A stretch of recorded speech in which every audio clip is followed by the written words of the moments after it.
இன்றைக்கி அட்சய திருதி. தங்கம் வாங்கணும் அவசியம் இல்லை. இருப்பவர்கள் தங்கம் வாங்குவார்கள். இல்லாதவர்கள் என்ன செய்வாங்க சொல்லுங்கள்? இல்லாதவர்களுக்கு இந்த பிரபஞ்சம் நிறைய கொடுத்துருக்கு. ஆனால் அவர்களுக்கு அது தெரியாது. கல்லுப்பு ஒன்று போதும். நீங்கள் வாங்கும் இன்றைய ஒரு பொருள் கல்லுப்பு ஒன்று போதும். அந்த கல்லுப்பை உங்கள் பூஜை அறையில் வைத்து வழிபடுங்கள். அட்சய திருதி இன்னும் ஒரு வருடம் கிடைத்து அடுத்த அட்சய திருதிக்குள் நீங்கள் என்னவாக நினைத்தீர்களோ அதுவாக மாறுவீர்கள். இது உண்மைங்க.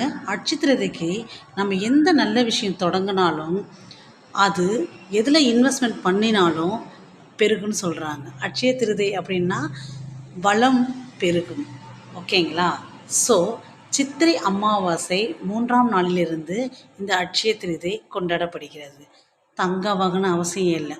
தங்கம் வாங்காதவர்கள் பிரபஞ்சத்தின் பிரதிபலிப்பான கல்லுப்பு வாங்கி உங்கள் வீட்டில் வையுங்கள்.